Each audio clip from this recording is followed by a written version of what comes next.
Muy buenas noches, maestrandos. Bienvenidos a esta nuestra segunda cápsula informativa de la materia Teoría del Acto Jurídico y sus obligaciones. Y bueno, vamos a comenzar hablando sobre la clasificación de las obligaciones.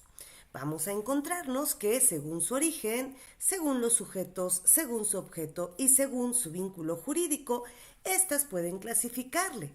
Según su origen, voluntarias y legales, según los sujetos unilaterales y bilaterales, así como singulares y plurales. Según su objeto, positivos y negativos, principales y accesorios, de ejecución inmediata, diferida y sucesiva, así como divisibles e indivisibles, simples y compuestas, y según su vínculo jurídico, pueden llegar a ser civiles y naturales.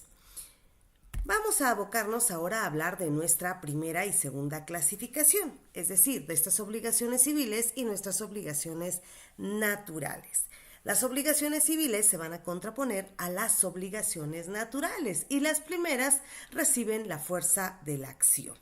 En las obligaciones naturales, estas las encontramos fundadas en la equidad y protegidas por el derecho de gentes, el ius gentium, y no tenían la fuerza de la acción, ni conllevaban acción judicial alguna. En nuestra segunda clasificación, las obligaciones civiles eran las sancionadas por el derecho civil que daban una fuerza obligatoria y que actualmente siguen así.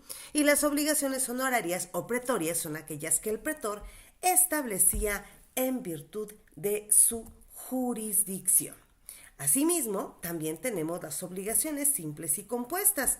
Estas vamos a comprenderlas como una obligación simple cuando solo una sola cosa debe de ser dada según un hecho ejecutado, y estas obligaciones simples tienen como objeto un solo hecho o una cosa, es decir, cumplo y listo. La obligación compuesta, estas se dividían en obligaciones conjuntivas, obligaciones alternativas o disyuntivas y obligaciones en su momento también facultativas.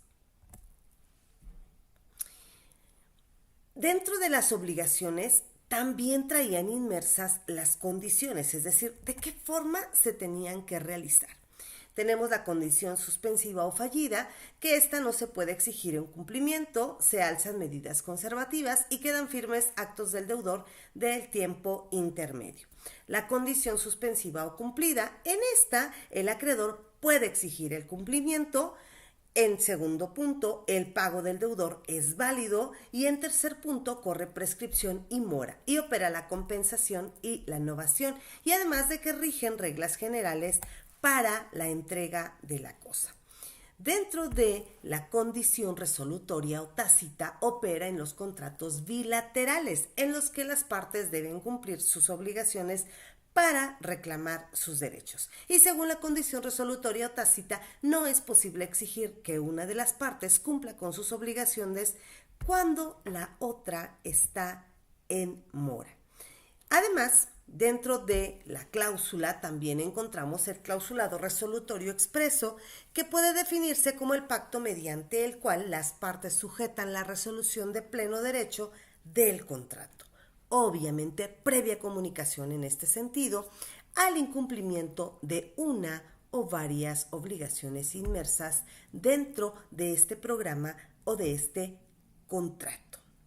Ahora bien, ya tenemos la obligación, ya tenemos también la forma en la que éstas se van a manejar, pero un punto también muy relevante es el término y el plazo, es decir, ¿cuándo vamos a referir el tiempo, el momento determinado? Según lo que ustedes pueden apreciar en pantalla, el plazo se refiere a un periodo de tiempo.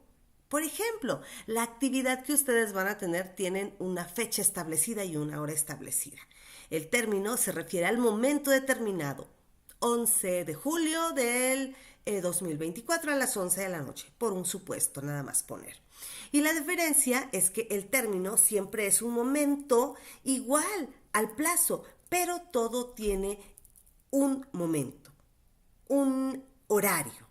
Y dentro de la clasificación que podemos encontrar, tenemos los plazos perentorios, prorrogables, legales, individuales, dilatorios, improrrogables, judiciales, comunes y convencionales. Este tema lo vamos a abordar en nuestra sesión sincrónica.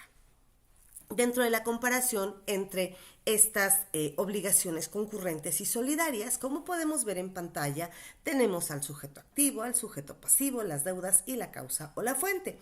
Dentro de la obligación concurrente, obviamente, tenemos la identidad. En la obligación solidaria, la identidad o diversidad. En el sujeto pasivo podemos tener también en el concurrente la diversidad y en la obligación solidaria la identidad o diversidad. Además de las deudas, en el primer rubro tenemos varias, distintas, sin conexión entre los deudores, y en la obligación solidaria tenemos una sola con pluralidad de vínculos.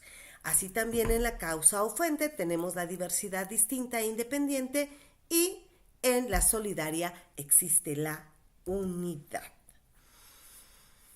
Dentro de la clasificación solidaria vamos a tener a la activa, la pasiva y la mixta. La activa es aquella en la que existe una multiplicidad de acreedores. En la pasiva tenemos una multiplicidad de deudores y en la mixta tenemos una convergencia de ambas. Tenemos ya la obligación, tenemos el plazo término, tenemos la condición, y ahora, ¿cómo podemos extinguir esta solidaridad? Por renuncia, por muerte del deudor solidario o por consolidación. Y, como siempre, agradezco mucho su atención. Nos vemos.